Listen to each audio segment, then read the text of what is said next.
Hey everybody, welcome back to part 3 of our tack cleaning series. Today I'm going to be talking about cleaning your stirrup leathers and irons, so stick around.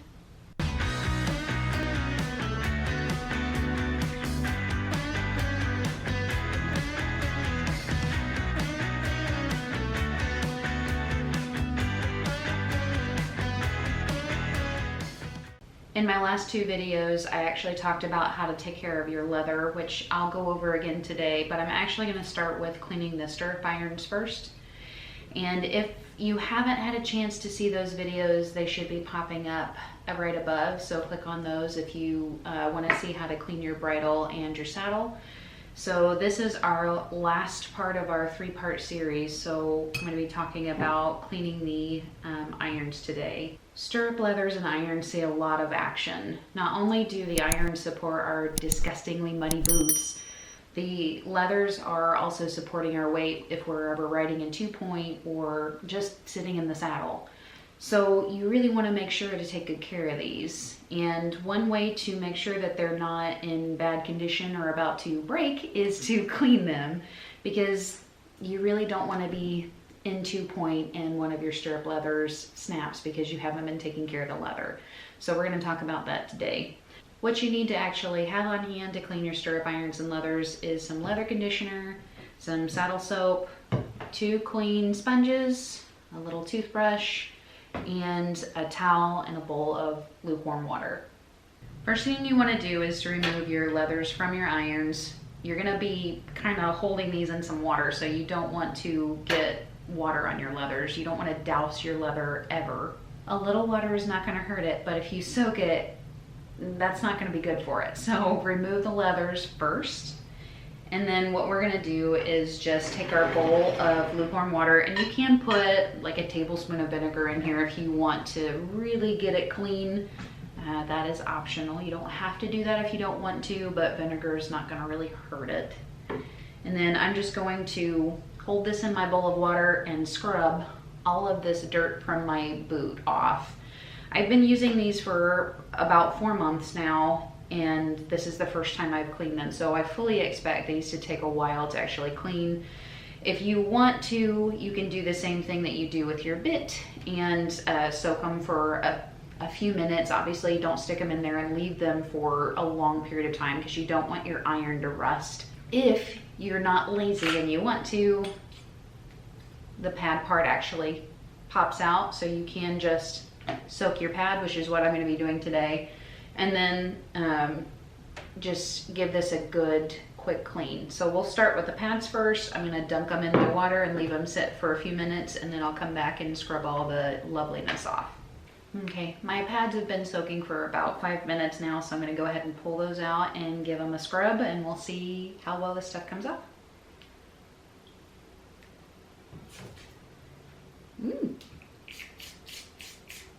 Not bad. Soaking is the key here, apparently. Obviously, since these are rubber, you can let these soak for a little bit longer. I would never let anything soak for longer than like a few minutes, but that's just me. I'm kind of weird about my stuff getting ruined. So a little before and after of my pads getting scrubbed, so much better. So I'm gonna go ahead and stick this one on my clean towel so it's out of the way. Kind of give that a little rub down with my towel just so that it's nice and dry. And then I'm going to scrub the second one. If you ever watch those videos of somebody like power washing their deck, and their deck is really disgusting, but as the thing goes by and it cleans it off super quick, it's really satisfying. That's kind of like this. Make sure you get the underside of your pad as well. You're not going to be able to get all of the junk, but majority is good. Okay, second pad's done. Just gonna dry that off real quick. Set those off to the side, and then I'm just gonna give a quick, my irons actually aren't that bad. Obviously, if you're getting rust and stuff like that, you can probably take a steel wool pad or something to it to kind of get the rust off, but my stirrups are pretty much brand new. They're also 4 months old, so they're in really good shape. They're just a little dirty. So I'm just gonna take my toothbrush to clean off the excess dirt that kind of builds up, and then I'm going to dry them off and put my pads back in.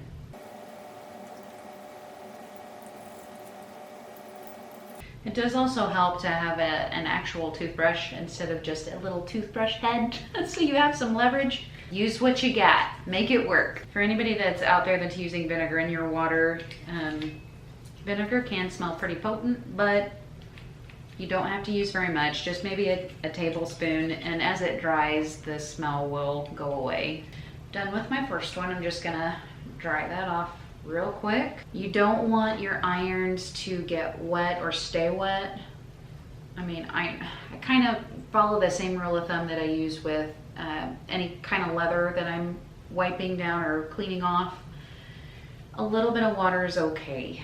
If you use a lot of water, or you douse it, or you leave your irons to sit in water to soak for a really long period of time, of course you're gonna get rust. Or same for leather, your leather is gonna be trashed. So just use it a little bit and make sure that you dry it off really well after so that you don't get any rust over time. So this one's clean, bottom looks nice. So I'm gonna go ahead and put my pad back in there, my dry pad. This is another reason why it's a good idea to separate your pads and your irons. Just because if you're dunking them both in the water when they're together, water is going to stay trapped between your pad and your iron, and you're probably going to get some rust that builds up. That looks a lot better. So I'm going to do the same thing to my second iron. Bonus points to anybody that knows the traditional name for a stirrup iron. Leave it down in the comments below if you want to take a guess. Don't use Google, don't cheat. I don't know why, but the first show that I went to when I first started riding again, I was borrowing my mother-in-law's saddle, and the pads were loose in there for whatever reason. I don't know why. I guess maybe the pad was a little bit too big for the stirrup, I don't know. But I was in the middle of my class and I felt like the pad to my stirrup just popped out. It didn't, but it felt like it did. And so the entire time I was worried about that. And I mean, it's stupid little things that you think about when you're in the middle of a show. All right, all back together. Now that my irons are clean, I'm gonna go ahead and work on my leathers, and I went ahead and got a fresh bowl of clean water so that I'm not using dirty water to clean my tack with.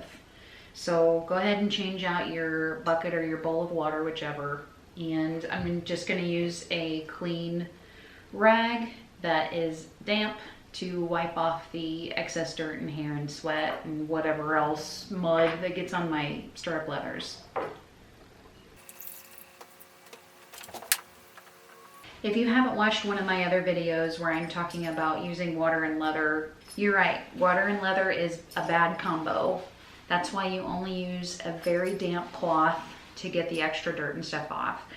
And if you don't clean off all of this dirt that accumulates and you just put on the saddle soap or just put on the leather conditioner, you're just adding an extra layer of dirt on top of dirt. So it might look clean, but you're actually harming your leather when you do that. So just a damp cloth, and you can kind of see, like, I'm not soaking it, so just a damp cloth. And if you feel more comfortable after you've wiped it down before you do anything else, take a clean dry towel and towel dry it off. So we're not soaking our leathers, we're not soaking anything that has leather on it, your reins, your saddle, anything. You don't want to just let water sit on it. Just a little goes a long way. So I'm just going to repeat on my second leather. If you are the only one that uses your saddle and you don't have to constantly move your irons up and down on your leathers, remember what number you're on before you take your leathers off of your irons, because then if you're like me, you're going to struggle to remember what hole you were on. So memorize that before you take your stuff apart. Second step in cleaning your leathers is just to take your saddle soap, and I'm using, I have no idea, Phoebings, it's whatever you can get at your local tack shop. I'm going to get my sponge damp, and then I'm going to rub it into my saddle soap and then rub it onto my leather. My leathers have nylon on the back, so I'm not going to use the saddle soap on the back part. I just figured that wiping it down with the damp rag got the majority of the dirt and stuff off, If for some reason these are muddy on the back and wiping it off does not work, and these are the types of leathers that you have, just use a dry, stiff brush to remove the dirt. Once you're done getting your soap on there, you're just gonna take your rag and get it damp, and then you're going to rinse the soap off of your leather. And again, damp rag. If you need to, you know, rinse and repeat. You want to get all of the saddle soap off before you actually apply your leather conditioner, because if you don't, it's just going to attract even more dirt than before. So you want to remove the saddle soap before you do the next step. Our next part is to apply our leather conditioner. This is just the Absorbine Horseman's One Step. It's just whatever I could get at TSC. I'm going to take a clean sponge, just get a little bit on there. And then you're going to work that into your leather. And same deal with the leather conditioners, but the soap. If you have nylon on the back of your leathers, you don't have to apply it on the back, just on the leather part. If for some reason once you've applied the leather conditioner you still have an excess of it left on your tack, just take your dry towel and just kind of work the rest of it into the leather and kind of wipe it off as you go. The leather conditioner is not something that's going to be rinsed off. It stays on, so you don't want globs of it left on your stuff. And there we go, a clean conditioned leather. I'm just going to repeat everything that I did on my other leather on this one. If you have traditional leathers and they're leather on the top and the bottom, make sure you get both sides. And there we have our beautifully cleaned irons and leathers. Yay! These are the little stirrup iron protectors I like to put on my saddle. It actually protects the leather under, like where the iron sits. I will put the link in the description below if you guys are interested in having something like this for your saddle. I'm just trying to protect my leather as much as I possibly can because I do want my saddle to last me for a long time. And she has lots of patterns and colors, and it helps a small business. So check out Shannon's Sweatshop on Etsy if you want to look for bit warmers and stirrup iron covers and all that good stuff. I hope you all got some benefit from the series of videos that I did about cleaning your tack. If you have any questions or comments, leave them down below, and happy riding.